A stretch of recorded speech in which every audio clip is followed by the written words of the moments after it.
Bonjour, j'espère que vous allez bien. Vous avez lu normalement jusqu'au chapitre 8 du Petit Prince. Donc maintenant, nous pouvons attaquer la séance numéro 3, Le Petit Prince et la Rose, première partie, car la séance sera divisée en 2 grandes parties.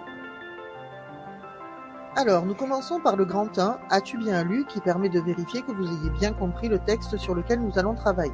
Première question, qui est-ce qui raconte la rose? C'est le Petit Prince, et il raconte cette rencontre au narrateur. À quel endroit? Chez lui, sur l'astéroïde B612.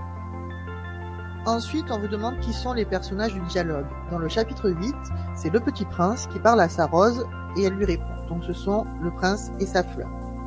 Quel est le sentiment du Petit Prince envers la fleur? C'est de l'admiration.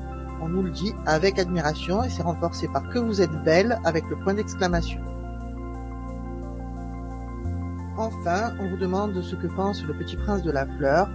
Il dit qu'elle est très belle, mais qu'elle est surtout très compliquée, parce qu'elle est très exigeante. Passons maintenant au petit b, la caractérisation de la rose.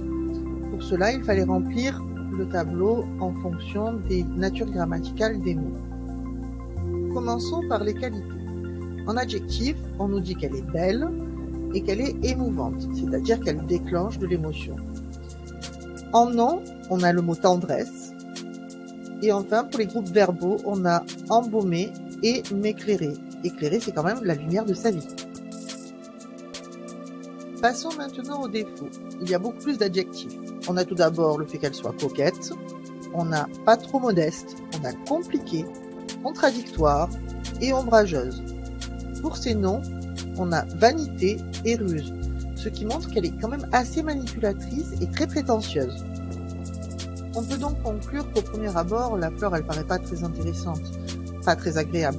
Mais seulement quand on cherche un petit peu plus loin, c'est quelqu'un à qui on peut s'attacher. Et le Petit Prince s'y attache réellement.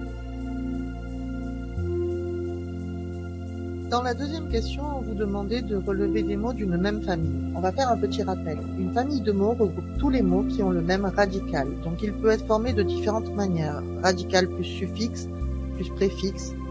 Et par contre, attention, de temps en temps, il y a juste quelques lettres qui peuvent former le radical.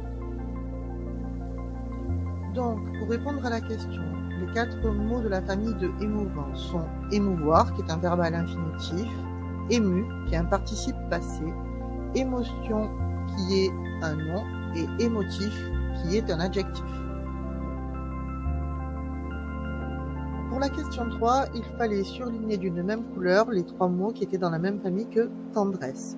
Donc on avait tendrement, qui est un adverbe, tendre, qui est un nom ou un adjectif, c'est quand même plus souvent un adjectif, et attendrissant, qui lui est un adjectif. Enfin, dans la dernière question, on vous demandait ce que symbolisait la rose. Par rapport à tout ce que vit le Petit Prince vis-à-vis de cette fleur, on comprend bien qu'elle est le symbole de l'amour. Pour terminer, un petit point culture. Vous saviez que la rose représentait l'amour, mais saviez-vous qu'en fonction des couleurs, l'amour évoluait ou changeait? Par exemple, la rose rouge, c'est la passion amoureuse. La rose rose, l'amour tendre. La rose blanche, l'amour pur. La rose jaune, l'infidélité. Et la demi-ouverte, la timidité. Voilà, pour cette partie, c'est terminé.